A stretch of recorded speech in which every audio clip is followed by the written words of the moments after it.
Computer forensics, a critical process in your incident response plan.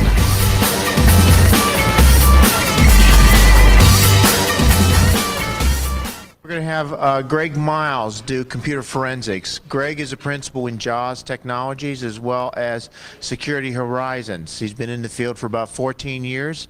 I hope you enjoy today's topic. Thank you. Thank you, Jack. Good morning, and I appreciate you coming to listen to this topic. It's been an ever-expanding subject in the last few years within information security, and that's how do you deal with evidence and computer, the computer forensics side. So what we're going to talk about is computer forensics after we do a quick introduction to incident response, and this will be a review, I think, for a great number of you, but we'll get everybody on the same playing field as we move along. First thing I'd like to do is to conduct a survey, and that's always dangerous because you never know if the survey is going to end up like you like it to, but we're going to do it anyhow. So if you'll help me out here with a show of hands, how many of you work in some capacity for the government? Okay, thank you. How many of you work at companies that have greater than 1,000 employees? Thank you. How many of you work at companies that have between 500 and 1,000 employees? How many of you work in companies with less than 50 employees?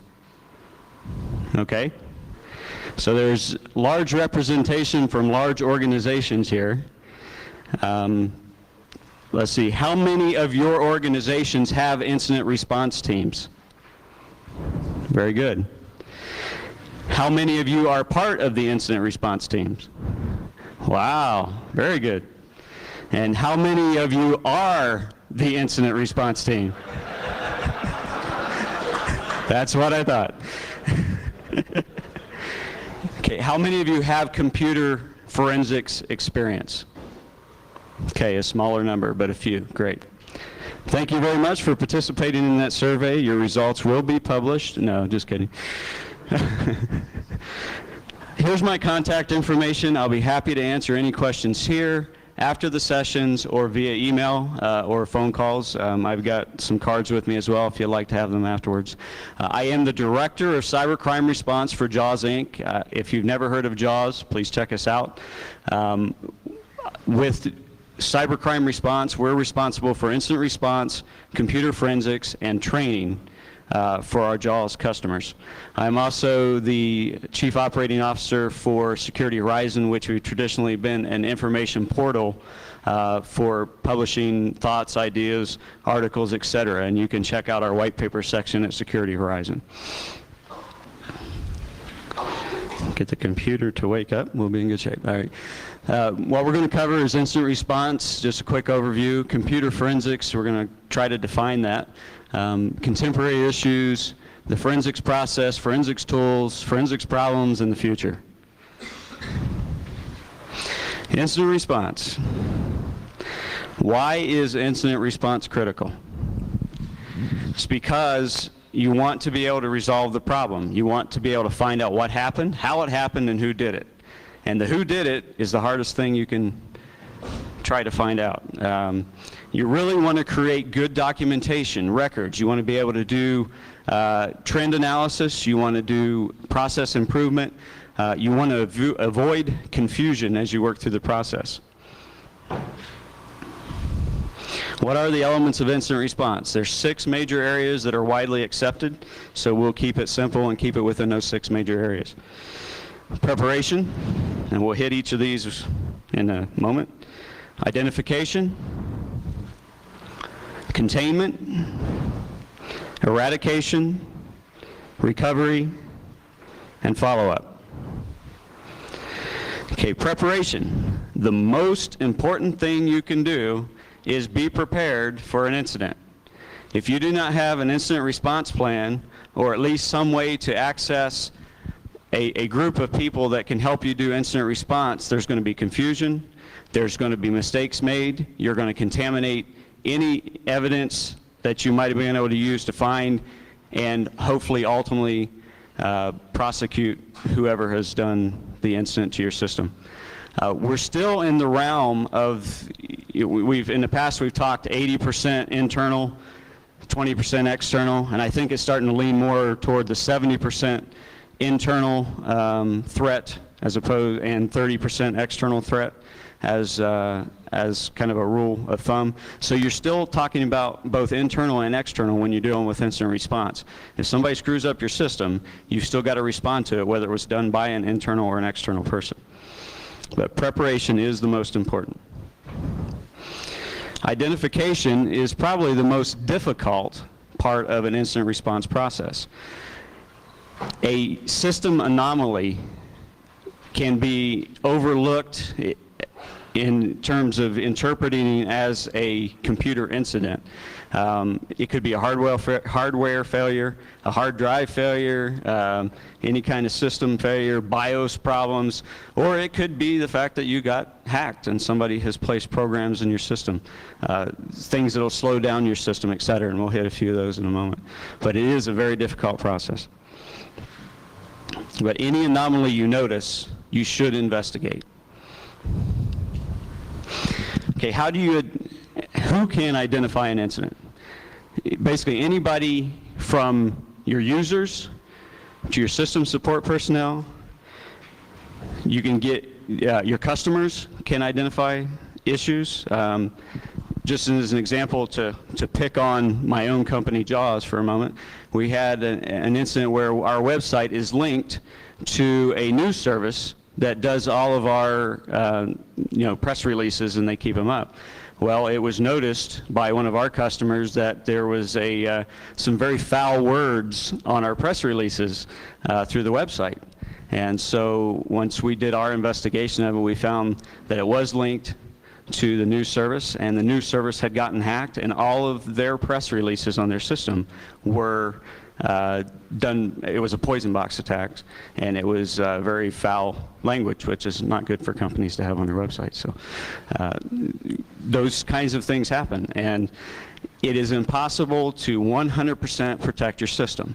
So that's why incident response is so important. You've got to have a plan in place, because there's a good chance that you're going to get hit. Okay, some incident classifications. This is not all encompassing. These are just some options you can have out there. There's about 3 pages of them here, but an unauthorized privileged access, that's root administrator access. Somebody that shouldn't have it has gotten it, whether it be internal or external. Unauthorized limited access, meaning that if you have a user that has gained privileges that they should not, or that a non-user has gotten user privileges through whether they stole a password or somebody gave out their passwords, etc. An authorized unsuccessful attempted access is another one. An unauthorized probe. Very wide-ranging one here. Poor security practices, anywhere from bad passwords, direct privilege logins, and you generally can monitor these through your network. Denial of service attacks is another classification. Malicious logic, anywhere viruses, worms, etc. Hardware and software failure. Infrastructure failure, which includes power failures, floods, that kind of thing. And unauthorized utilization of services. This could include using corporate systems or government systems to play games, to put a modem on the back of your machine when you should never do that. You only need, should have controlled entry points to your system, etc. Okay, the third element is containment. And basically with containment, what you're trying to do is you're trying to limit the scope and the magnitude of the incident. And as soon as you recognize that something is going on, you should take steps toward the containment, whether you're disconnecting it from the network, whether you're able to cut over to a hot spare, et cetera. You're trying to really control and keep a hand around how extensive your incident can be. Malicious code is a very common one that comes about. Viruses, worms, etc., are easily promulgated. And it's not uncommon that when you have a virus or a worm that it's going to promulgate to all of your systems or a large number of your systems that are connected together. So you've really got to be able to control and contain when those kinds of things happen. And just as an example, you can, and these probably aren't as current as they need to be, but if you look at from 1988 to present, in 1988, the first incident of an internet worm was experienced, and it attacked about 6,000 computers in a day, and that was huge at that time. The love bug virus, which is a little more recent, affected over 10 million computers and billions of dollars worth of damage. The total amount is unknown because it's not known how many systems had to be replaced, how much time was spent on repairing the systems, those kinds of things. And the effects of the cornucopia worm. Same deal. I'm sure it's going to be quite expensive. The Melissa virus is another one that we're all familiar with, so it can be very expensive. Where do you get your damage estimates from? The question was, where do we get our damage estimates from? Pulled it off some news services, CNN and what's this, CBN, I think is the other one. Are they backed up by any data? How do they determine the numbers? My understanding is the numbers that they have, and I can't speak to their techniques for providing the data, is that they're getting reports from the different companies to the different areas. So, yeah. Okay, the next step, the fourth step, is eradication. And what you're trying to do with eradication is trying to remove the cause of the incident. You know, for viruses, we all know about antivirus software. If it's a new virus, you've got to work with the virus companies in order to let them know and try to create solutions to those new viruses. You can do things with your firewalls, you can do things with your intrusion detection systems and various other methods to try to block that kind of traffic.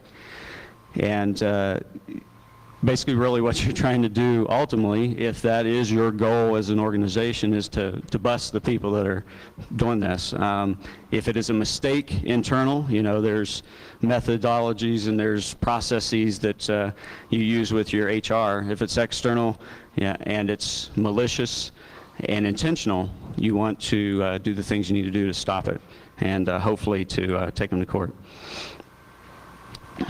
Recovery, just basically the process of returning your system to normal operation.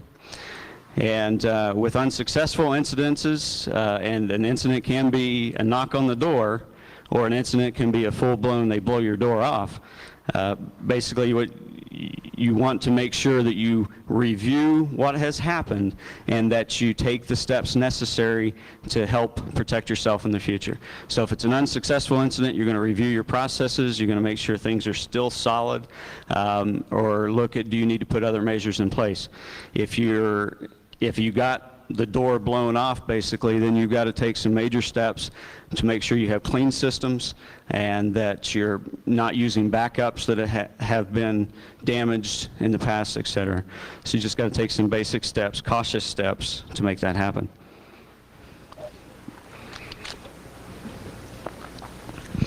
Follow-up, very critical, and this is where a lot of incident response fails. You successfully bring your system back to recovery, but you don't do the follow-up that helps yourself prepare for the next one. So it is extremely critical. You're looking to improve your incident handling procedures. You're looking to address how, if, and why you want to prosecute the perpetrator that might have affected your system. And you're going to analyze the incident and the response that you did. You're going to analyze the cost and record the cost associated with that incident, because cost is critical in a legal environment in order to look at the level of charges that can be placed against somebody. Obviously, you're going to do your documentation, prepare a report, and if necessary, you're going to revise your policies and procedures based on the things that have happened.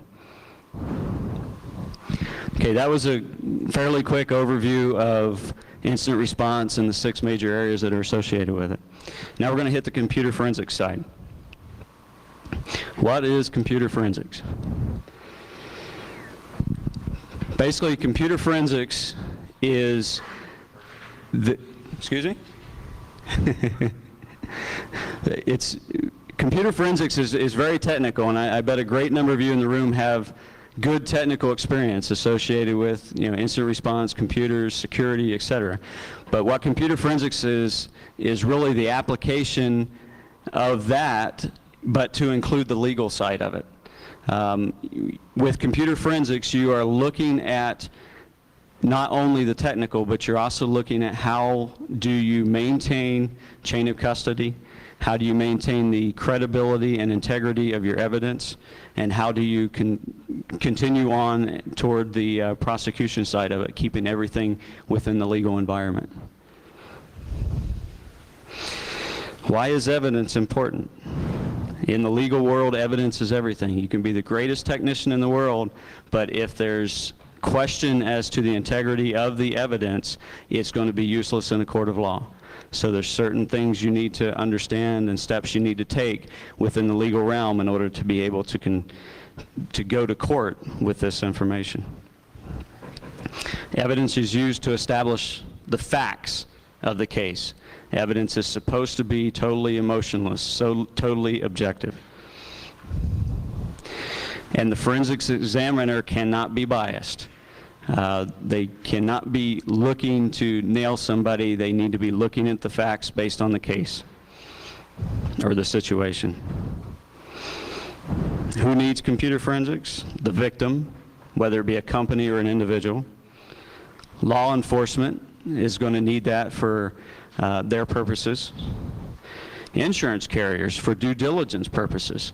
They're going to need to know whether companies are taking the right steps to protect their systems, and whether to go after the perpetrator themselves as the insurance company. And ultimately the full legal system and judicial system, whether you're in the US, Canada, or whatever country you're from. And who are the victims?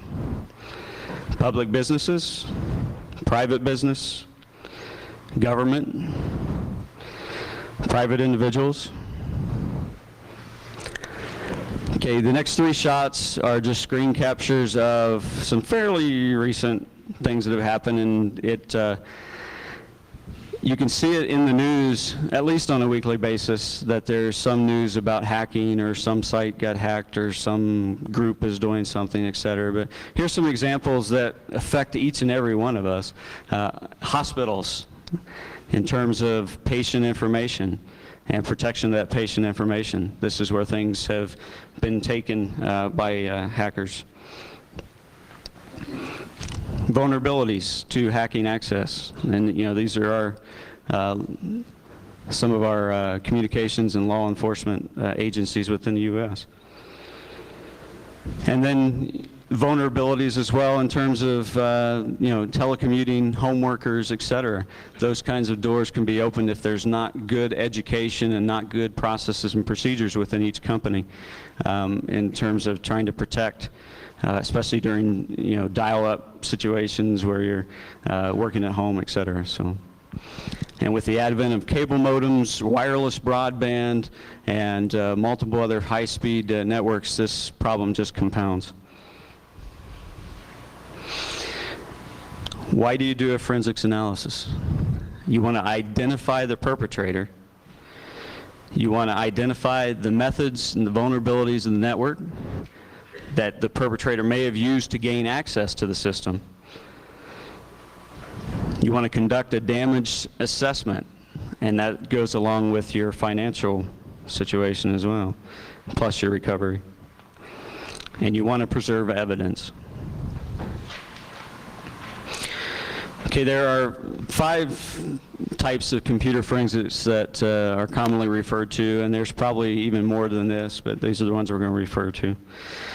Disk forensics, this is basically looking at floppy drives, hard drives, CD-ROMs, etc., looking in them for data that may be evidence for the purposes of prosecution, or just purposes of finding out what the heck was going on. And you might find that in active files, deleted files, as well as slack space, and those different areas within the computer. And file identification is an example. That's how the Melissa virus was identified. Network forensics. And basically, you're looking at the network traffic, and you're trying to determine what methods are being used within the network and to attack it. And this can be done either passively after the fact through the logs and through various tools you might put in there, and can be done actively through sniffers and real-time monitoring. Email forensics, this can often be the Achilles heel for different aspects like sexual harassment, et cetera, for purposes of prosecution. This is where people think if they delete their email, it's gone. It's not in general, unless, of course, you're 97% full, like a lot of email servers are becoming these days for purposes of just operations.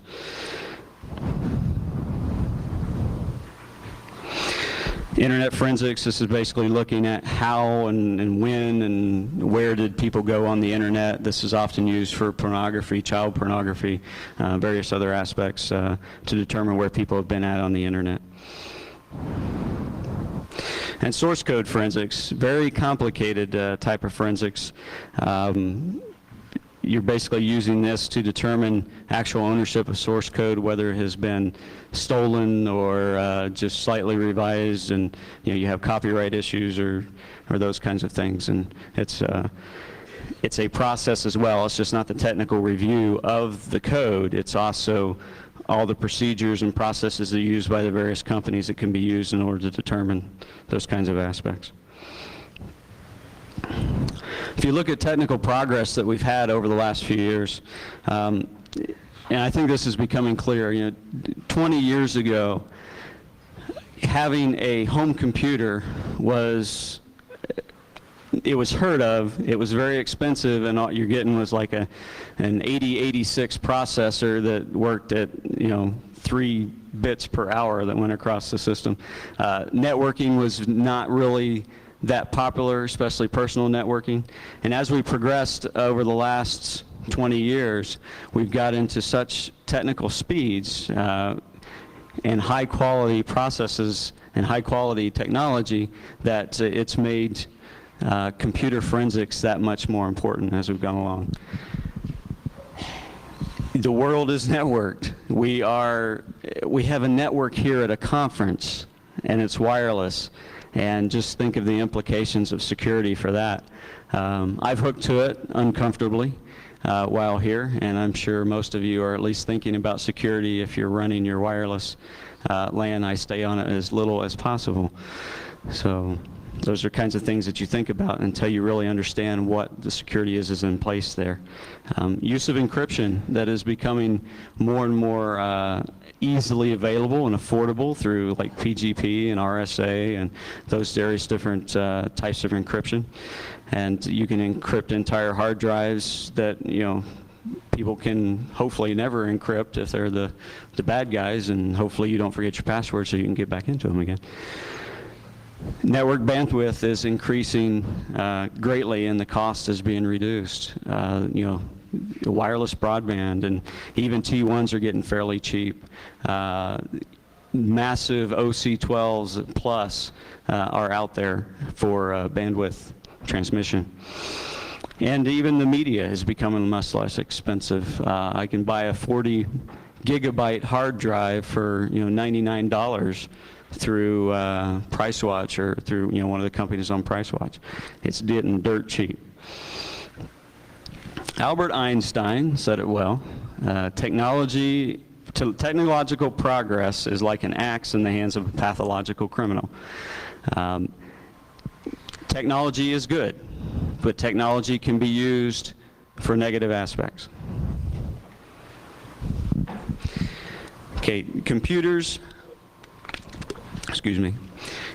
can be tools and they can be targets. They can be an instrument of a crime. They can be a document repository of a crime. Many criminals today are getting very technical and even organized to the point where they're become dependent upon computers in order to do their crimes. And that can be either through, whether they're actually hacking something or whether they're just using it to maintain information about their customers and drug deals, or about the other activities that they do, inventory that they may have. They got 60 M16 rifles hanging around someplace, or that kind of thing. Computer crime today, the aura is considered as a crime without punishment. There's a lot of anonymity with that, anonymity, something like that. Basically, you can do it and you think people don't know who you are. And it's sensationalized by the media. We saw that in the different articles that we had, and we also see it in the news, especially when you get into situations like Kevin Mitnick and others that are out there. Public apathy, and then it is fairly easy to commit. What is cybercrime? It's basically where technology plays a role in a crime. A computer can be the target of an attack, it can be a tool used in an attack, and it can be used to store data related to the criminal activity. Types of cybercrime, I'm not going to read these all, but it can be very much related to traditional crime, just use of technology within the traditional crime.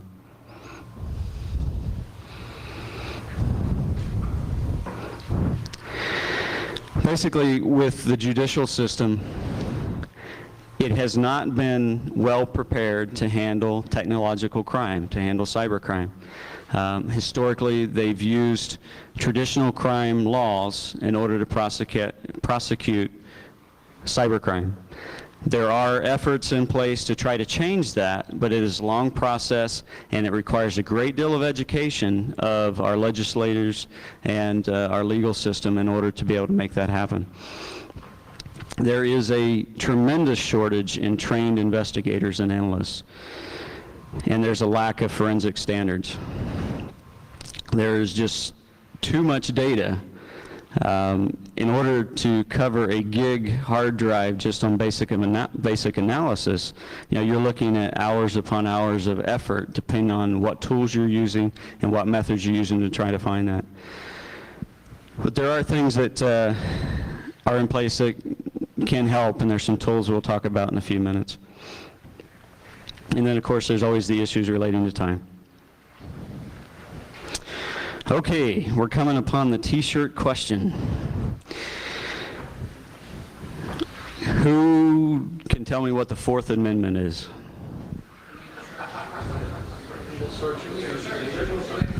I heard it first over here. There's your shirt. Thank you. It was an easy question, but just make sure you wait.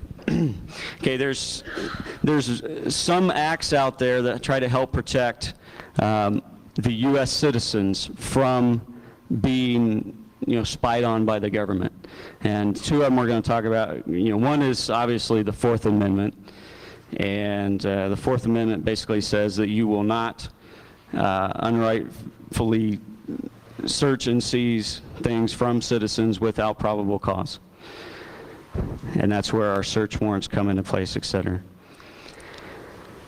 The other one is the Electronic Communications Privacy Act, and it prohibits all monitoring of wire, oral, and electronic communications unless it meets specific expectations. And that may include email, keystroke monitoring, network monitoring, PIN registers, dial number recorders, etc. There are some exceptions, however. If you give consent or implied consent, then the exception is in place. That's why bannering of your systems and networks are so important, because if you force people coming into your system that banner's in place and they have read it and ignored it, then they've given implied consent for monitoring. And that's the same with you're working at your workstation at work. Improper use of this system is inappropriate, or whatever legal thing you put in place for that, but banners are extremely important. And service provider exception can monitor, disclose, and use communication in the normal process of their business. So if they have to monitor their networks in order to keep them alive and working, and they run across this stuff, that's an exception as well. That meets the criteria. Let's talk about entrapment for just a second, since we're on this legal conversation. Entrapment is an act by law enforcement officer to induce a person to commit a crime that the person has not previously contemplated. Okay, then we get into discussion about honeypots. Well, the argument is that a honeypot is not entrapment because it is a tool to help identify an intruder. It is not an invitation for somebody to do crime. A hacker challenge, on the other hand, is probably a entrapment situation. If a law enforcement has disguised themselves as a group and they invite people to come in and hack them, that's probably entrapment. I am not a lawyer. Any questions you have about legal stuff, you definitely got to talk to a lawyer. Okay, the forensics process. There are 5 basic steps in the forensics process: preparation, protection, imaging, examination, and documentation. Again, preparation for computer forensics is as important as preparation for incident response. In the preparation process, you're going to confirm that you have the authority to do the analysis and search the media that you have. If you're a private company, based on your company rules and regulations, you can execute that. If it's going to be a legal investigation, then you're talking about warrants and those kinds of things. So you need to keep that in mind. And you're going to try to clearly define the purpose of the analysis or the purpose of the search that you're doing.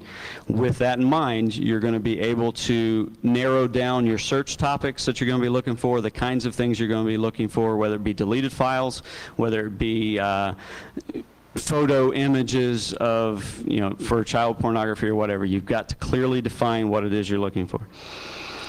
And you've got to assure that you're using sterile media. And what that means is you've got to make sure that you're using current, virus-free, uncontaminated copies of software. So generally, if you consistently do computer forensics, you're going to reload your machines with known, credible copies of things every time you do one. You're going to clean off hard drives, not just delete files, but you're going to realign all the bits to get rid of all the old data, etc. And there's training courses and various things that you can do to help you learn that if you have an interest in doing the computer forensics, etc. So, and you want to make sure that the tools that you're utilizing can be used and accepted in a court of law. You may have to explain how a tool works, whether it be an N-case or an S-tools or et cetera, to a non-technical juror in a court of law if you're going to become a expert witness and that kind of thing. So you've really got to take a good look and have a good understanding of the tools that you're using. Okay, just continue on with the legal side. Employer searches in the private sector workplaces. Basically, a warrantless workplace search is okay. It does not violate the Fourth Amendment if the company is not acting as an agent of the government.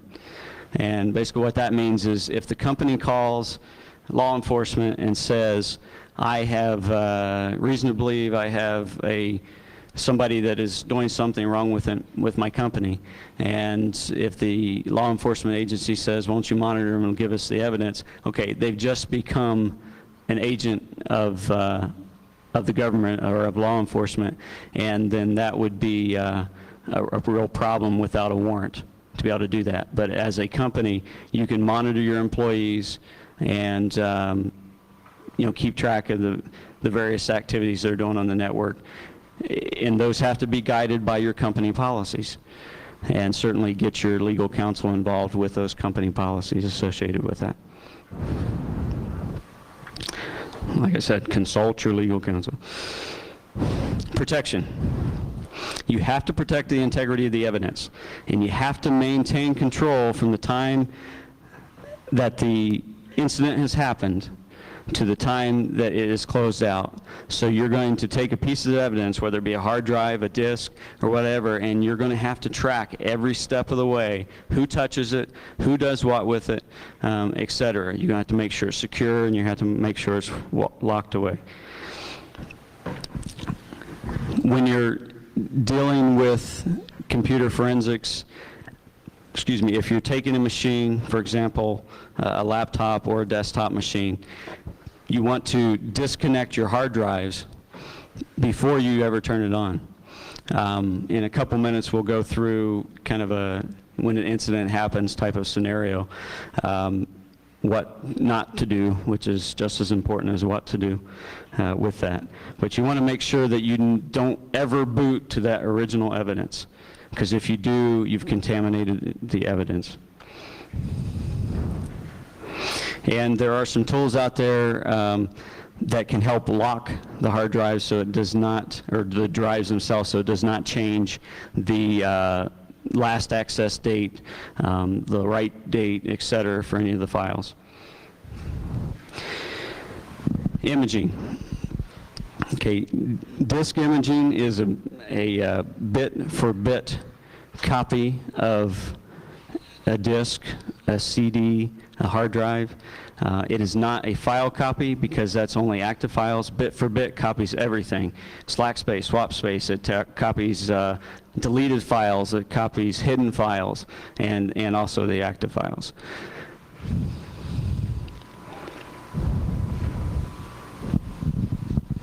And very critical, once you have your piece of evidence in your hand, you never ever use that to analyze. You do the image and you do all your analysis on the image of the drive. You want to maintain that original evidence in its original state. Then you're going to look at examining it. You're going to look at what operating systems it's running, what services we're running, what applications and processes we're running, hardware, log files, system security applications, file systems, etc.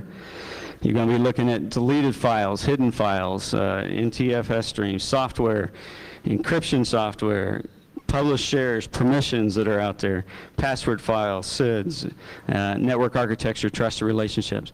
Those are just, I went through them very quickly on purpose. The only way you can learn to do computer forensics is by getting trained in it and then practicing extensively with it.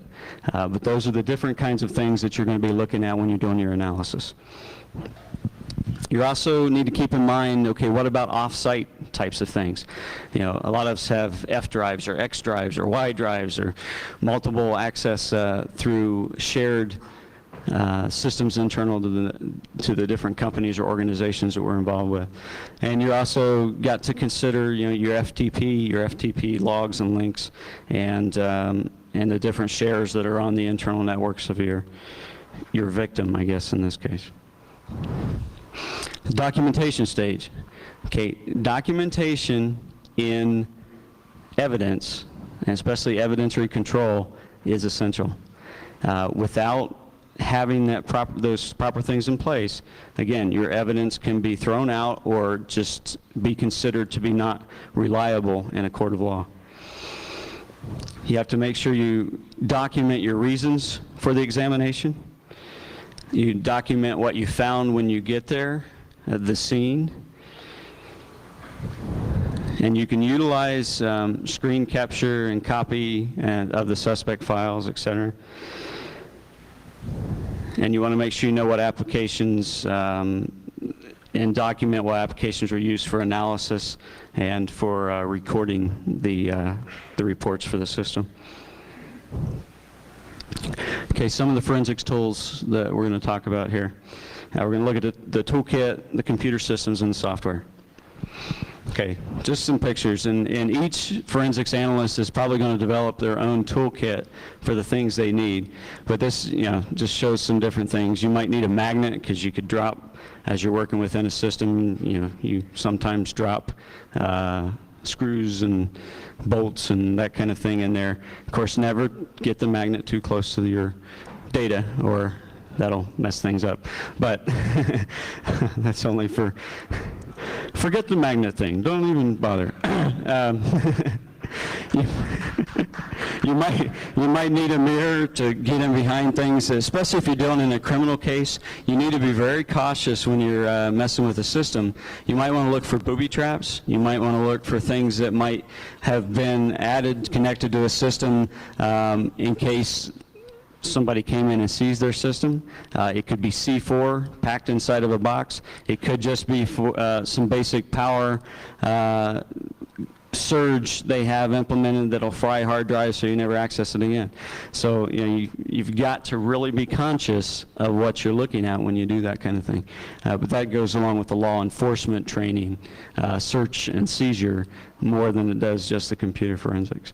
And then other tools, you never know when a fork might be handy, and anti-air gloves to protect the systems you're touching, and extremely critical is anti-static wristbands or something to help dissipate static so you don't fry the system before you ever have a chance to look at it. Okay, you need to define what systems are you likely going to be using, what systems do you want to have in your inventory. You're looking at a large number of Pentium-based systems that are out there today. And so you're definitely going to be looking at a high-end system there. You may also want to look at Unix boxes. You may want to look at a Mac if you think you're going to have a lot of that.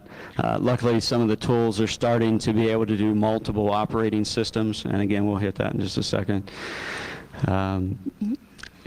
The common operating systems that are out there is Unix, Windows, Mac some, Linux on Pentium machines is a Unix-based type of operating system as well.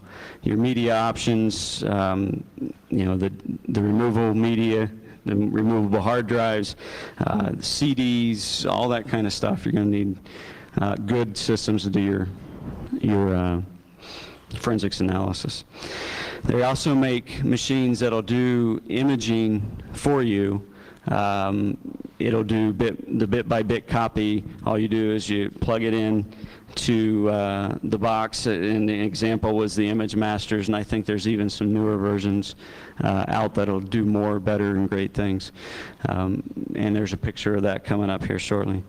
Again, static dissipative grounding kits, wrist straps to protect yourself, and uninterruptible power supplies, because if you're in the middle of an analysis and your power goes out, it's not a good thing. And you should have room for expansion. Likely there's going to be new technologies that come out, and you're going to need a way to expand that. SCSI is one way. More stuff is becoming IDE as well. You got to make sure you have multiple types of media in terms of hard drives. You got to make sure you have hard drives big enough to put and transfer and image things to. Tape drives and DAT tape drives as well are good ways to do the imaging, to have it on media. And then you restore it back to a hard drive or whatever in the near future. CD-ROMs, CD writers, and DVDs, again, you have to have in your system. Removable hard drives, zip drives, JAWZ drives, flash drives, unnamed drives, all those good things that are coming out. You need to stay on top of that because you're likely to encounter them in your analysis. Okay, the disk imaging hardware that we talked about just a few moments ago. This is, again, just a picture of what we had talked about. Some of them do just one disk to one disk. Some can do 1 to 4. And what that does, it lets you either use spread your images to multiple examiners looking for specific things, or you can, whatever your process is, you can define how you're going to use those for. But then you lock away the original evidence because that is your ticket to success. It does not matter with these image drivers or imaging machines, what operating system you're working. As long as it'll plug in to that box, it'll then image that drive. And this box does not run an operating system or anything. It's just copying the bits back and forth. Okay, when you're dealing with software in the forensics analysis, you want to make sure that you're working from clean operating systems, and we discussed that a few minutes ago. You want to make sure you do an original load, or you have a verified, undamaged, unscrewed up image that you can copy over each time. You just, whether you do it through hash values or whatever, you just want to make sure it has not changed from its original state. You want to make sure you have good disk image backup software, search and recovery utilities, file viewing utilities. You may need cracking software for passwords, and you may need archive and compression utilities. You want to validate your software. You want to make sure it's operating correctly, that in your documentation you verify that it is operating correctly, and that you identify the limitations of the software, and you identify any known bugs, because that can bite you in a court if you don't identify that and the defendant's attorney does. And you testify on your own experience if you ever go to court with it. Disk imaging software, we're not talking about the picture we saw where the disks were sitting on this box. We're now talking about software running on a computer that does the imaging for you. And again, it has to be bit level copy, bit by bit copy. The different software that we have listed here at the bottom, the Encase, the SafeBack, and Snapback, they run on Windows, but they can copy multiple operating systems. What about Unix?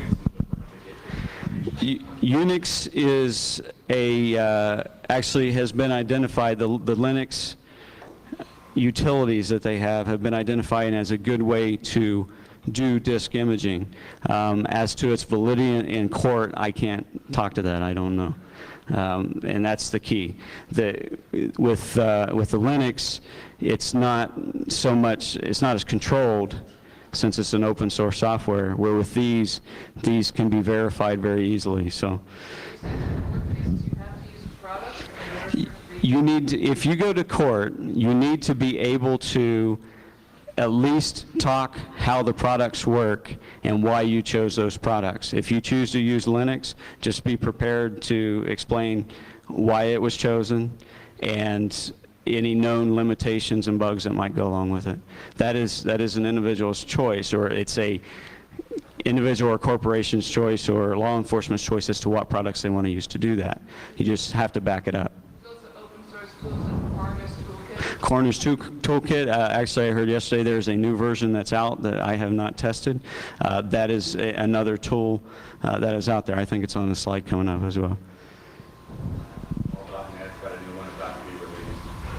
Okay, yeah, and people that have been involved with computer forensics, they have experience and are comfortable with certain tools. As long as you can back it up, that's going to work for you.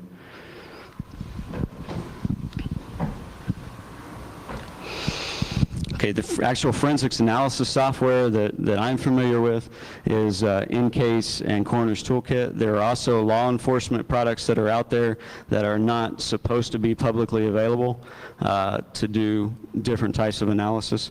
So these are the ones that are available to the commercial side. And they can do DOS, Windows NT, 98, 2000, et cetera, and Unix. And Norton Utilities also is good for recovering hidden files, recovering various other activities. So Norton is a good thing to have in your toolkit as well. Okay, Okay, file viewing, this is kind of important as well. If you have a file that is a Word document and you're doing analysis on that and you want to open it up, as soon as you open it up, you've changed the last access date of that file. That's bad in evidentiary purposes. So there's products out there that will not change the access date of the files, and this is just an example of those.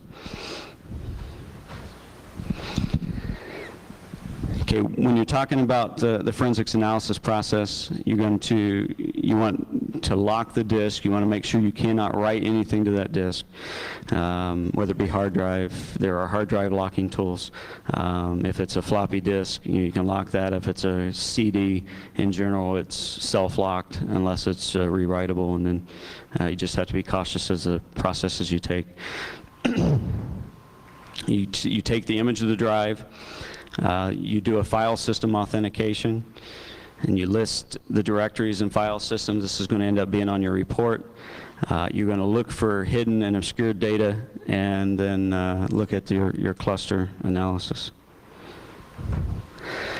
Okay, in terms of system authentication, there's 3 primary ones that are in use that I'm aware of, and that's the cyclic redundancy check. It's a 32-bit type of check. Basically what it does is it creates a number for you based on running itself against your drive or your file, depending on how you've done that. And then you can use that then to verify that throughout the process that file has not changed or that disk has not changed. InCase does that for you. It's a good product to do that because when you first acquire it, it creates a hash value. And then throughout the process, you can show that that hash value has not changed. It's a one-way hash, so you cannot, reinterpret it back to try to be flaky with it. So, and the more bits you do it with, the more integrity there is with the hash value. And I'm not a mathematician, so I can't go through what it really means. But okay, basically when you're dealing with disk forensics, hard drive forensics, creating your reports, you're going to break it out to show your tree, your hierarchical structure. You're going to identify the files that you think may be suspect. You're going to inventory all files that are on the disk. You're going to search for communications programs that either have been implanted in the system for purposes or things that are in the system that the criminal has used in order to do various activities. You're going to look at the registry files to see if there's still some things in there that have been hidden, maybe deleted programs, but there's still registry indications that those programs are on there. The last file is assessed, and then you're going to do a document association. And another thing you're going to be looking at too is file signatures, and you're going to be looking to see if any files were changed, if the file signature was changed intentionally, or the file names and extensions.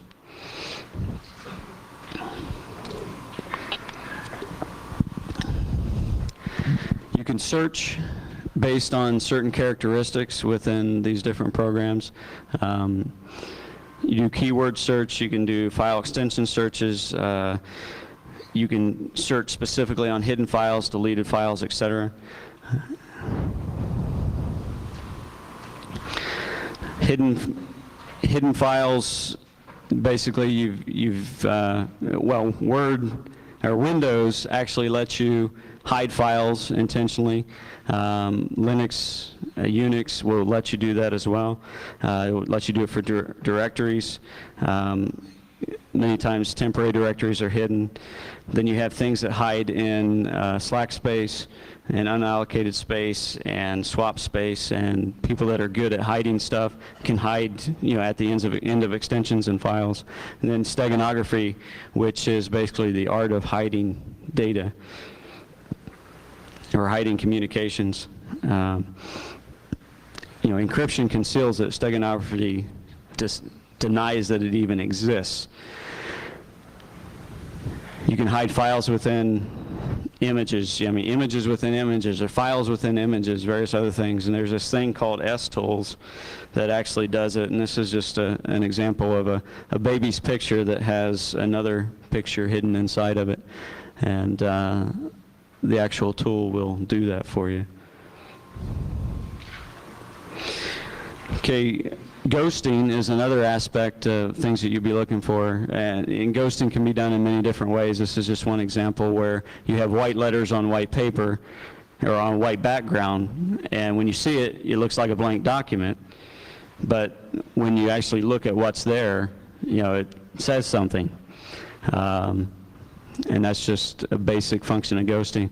And the nice thing about InCase and some of the other tools, the viewing tools as well, they will show ghosted files. They will show the actual contents of those ghosted files. Some of the problems you run into when you do a forensics analysis, when you have a system that is access controlled, you have trouble getting passwords, you have trouble getting the right permissions to use a system. Virus infections are problems with analysis. Disks that you want to analyze that have been formatted, you know, you can try recovering some of that, but it is a problem. Corrupted disks are very common. Things that have been degaused, disk wiped, defragmented, issues with cluster boundaries, and then, you know, other tools that are used to hide things like evidence eliminator, and you can actually use Norton utilities and go in and put in, you know, zeros instead of data in there. I think, as most of you know, when you delete a file off of a computer, it does not actually go away. It can eventually be overwritten, but all you're doing is replacing the first character so that it's no longer readable by the operating system, and it can be recovered very easily. Okay, in terms of protecting what you're getting in terms of evidence, definitely want to look at the anti-static bags and being able to protect that. You're going to look at, you know, the right tape, the right boxes, warning against electromagnetic fields, etc. And that's kind of what evidence might look like when you're done with it. When you're dealing with network forensics, you're going to be analyzing, well, issues with analyzing packet traces, trying to establish a sequence of events and where things might have come from, and a very challenging goal of identifying the intruder. Some of the tools you may have on this encounter on the systems are sniffers and alterations to the system logs. You can also put sniffers on your system and read the logs and do additional logging to try to capture those kinds of things. Some additional issues that you have with network forensics: IP spoofing, hijacking, session hijacking, password attacks, social engineering, cracking passwords, sniffers that are actually reading your keystrokes or just interpreting what's going across the network, distributed coordinated attacks, and then identity concealed by connection laundering. And that's a lovely picture of potential connection laundering. There's so much out there in the internet that you can move around, you can still access, you can steal identities, and as we know, not everybody is protected. I don't know that there's been any studies to find out what percentage actually have any kind of security in place. Most ISPs, I think, today are making efforts to have some level of security in place, but it's still relatively easy to reach out and steal a connection and take on other connection identity. Again, some more statistics. In 2000, it was estimated that there's 108 million email subscribers and 25.2 billion messages that pass daily. That's probably reasonable.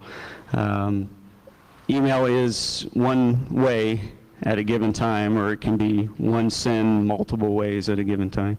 But it's a mechanism that people can use that, even though there are names on it, might provide them a little bit of and I can't even say that word. Yeah,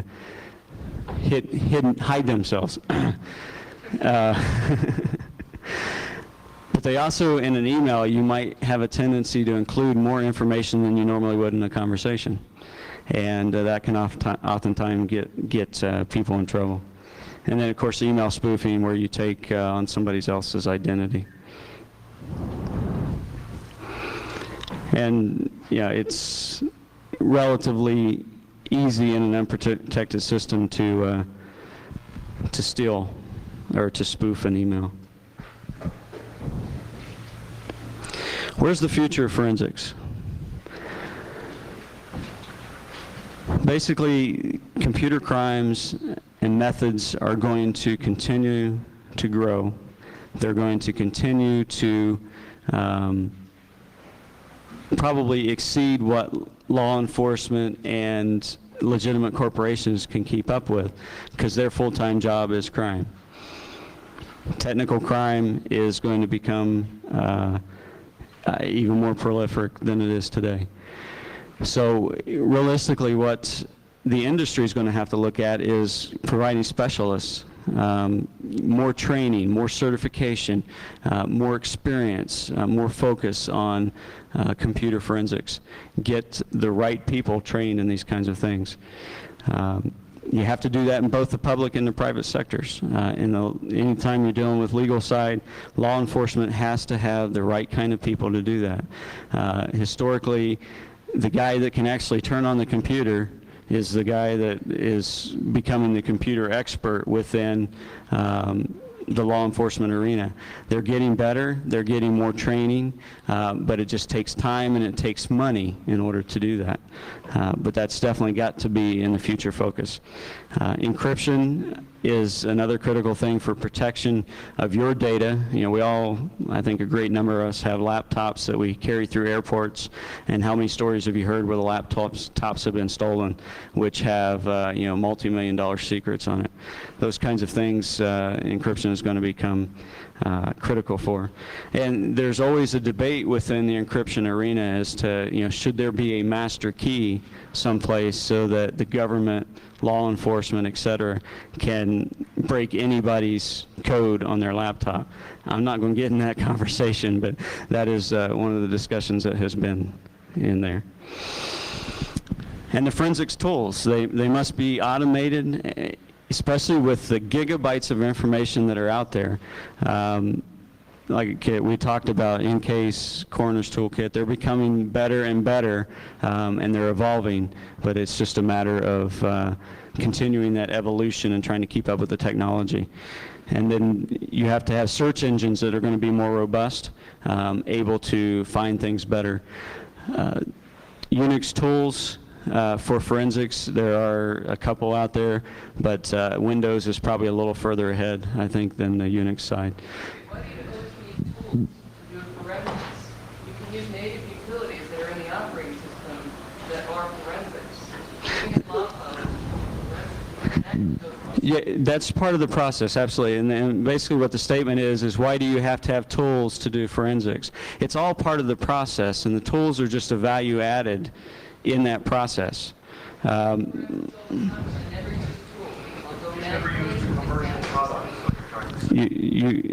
Yeah, what I'm talking about is the commercial products. The statement that was made was not using commercial products, but using log files, using native utilities within the operating systems to do those kinds of things. And that is a valuable part of the process, absolutely. The tools, in my opinion, are a value added in that process. So. Okay, and better network analysis tools and tools to analyze and distribute applications, and better ways to deal with RAID, the redundant array of independent drives.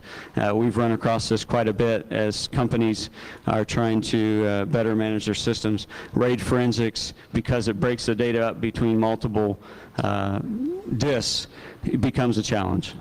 And the native utilities may or may not be able to help you with that. So, okay, and just to conclude, the computer forensics is an integral part of your incident response process, and if there are any questions whatsoever, I would be happy to try to answer them. And if you want to catch me afterwards after we're done. We've got about 15 minutes or so for questions. Start with the yellow shirt. What about the legal or ethical aspects of using Trojan horses like that The question is, what about the legal or ethical aspects of using things like back orifice to do the forensics? It sounds like a game question from last night. Realistically, if you're using something like that for forensics, again, you've got to be able to back it up in a court of law. And with what we do within JAWZ, we don't use those, but I can't speak for everybody as to what they can and can't use for that. It was a tool developed by, how do I say this nicely? Anyways, we'll leave it at that. Anyways, you have to be able to justify the tools you use. Sometimes the bad guys' tools can help you as well. But whether the ethical side of it, I can't really address that. Gregory, you're taking an awful lot of risks in using tools like that to do your forensic analysis. The issue with the tool, doesn't matter what it is, it's a tool, your client's process. The issue with it is a matter of establishing precedent. Do you want to take the risk of trying to establish precedent with something that's untested? So be it. Take that risk. If you're good at what you're doing, you'll be able to do that, and down the road, other investigators are going to be able to use that precedent with those tools as well and continue their investigations. Yeah. The statement that he made was that the tools that you choose, you're taking a risk when you use an untested tool. Basically, if you use a tool like back orifice, if you want to set the precedent for using that tool and trying to take it to court or whatever, if it works, great, then you've set a precedent for other people too. But untested things are more difficult to take through the process. Do you have any recommendations for ways to enhance technology and possibly retrieve the hidden data? But one of the nice things about Encase as a tool, and I don't work for Encase and we just use their product, is it can pull that data out. There's a mechanism within that where you can show all, as it does its analysis or does its review of the system, it'll show all that existing things, and it'll show whether it's hidden inside.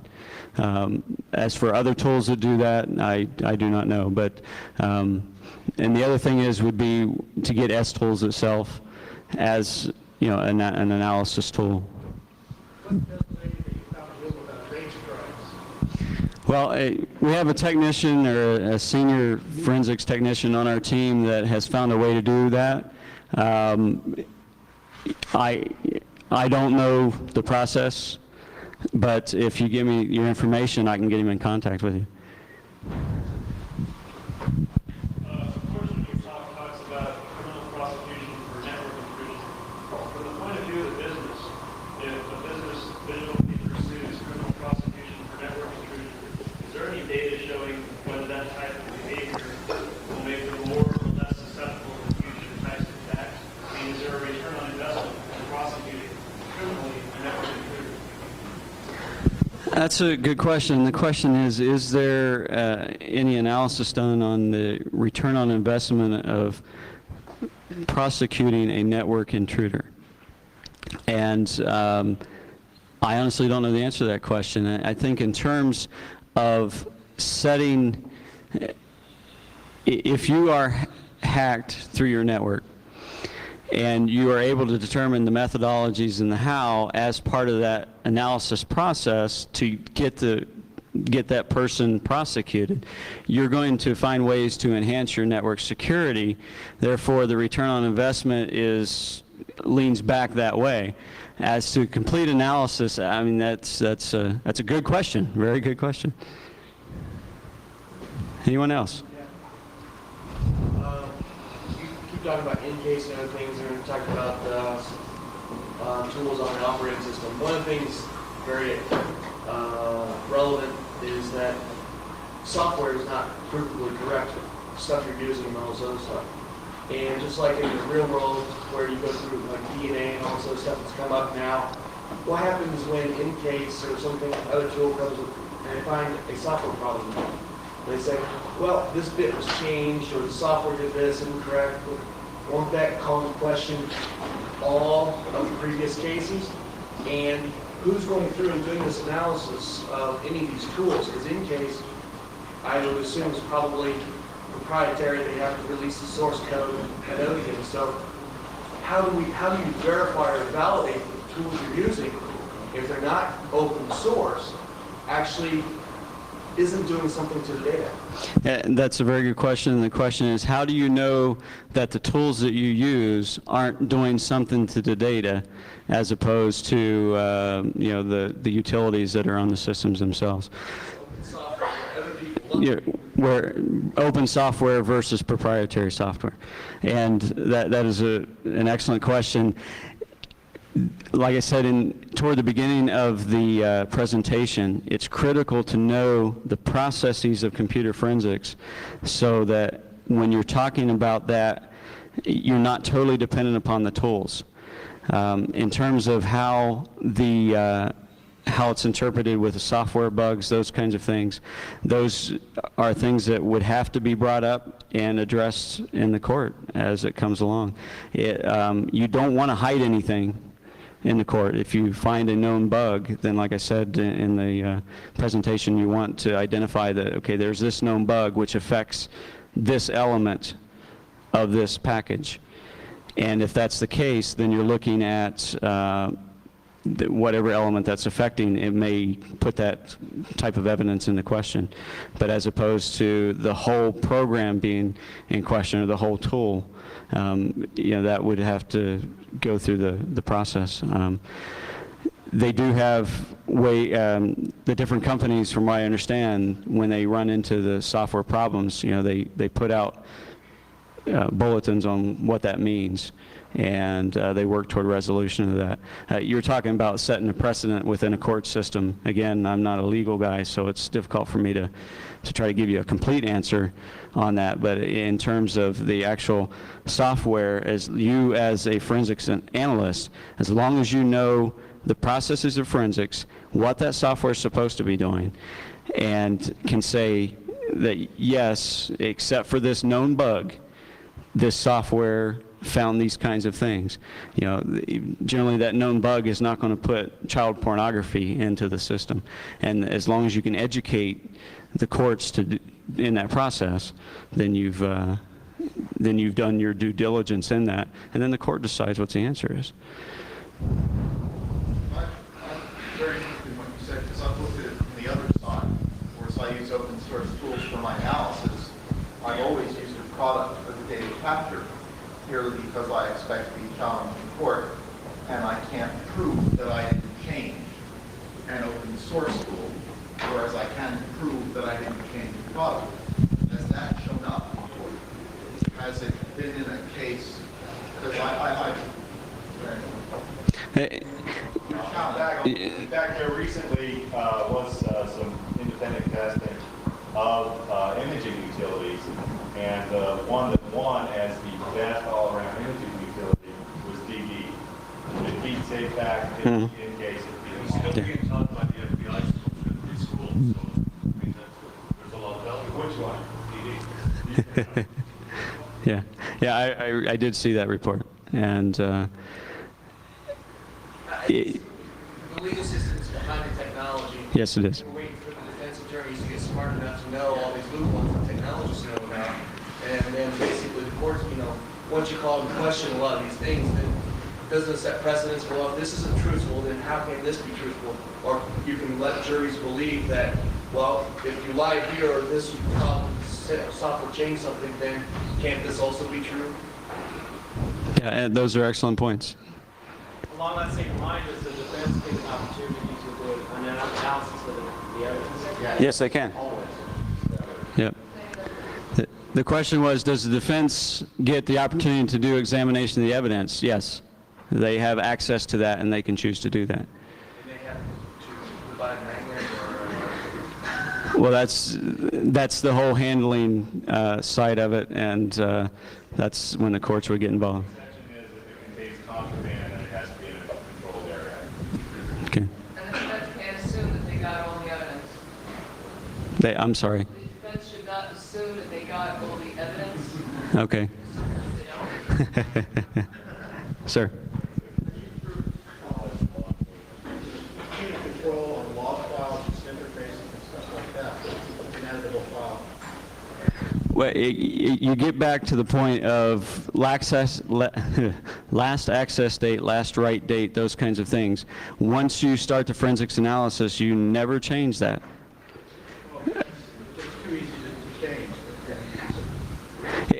to change. None of these processes are infallible, but certainly they give you a better chance for success. That's a good point. And it's all in how you handle it when you go through it.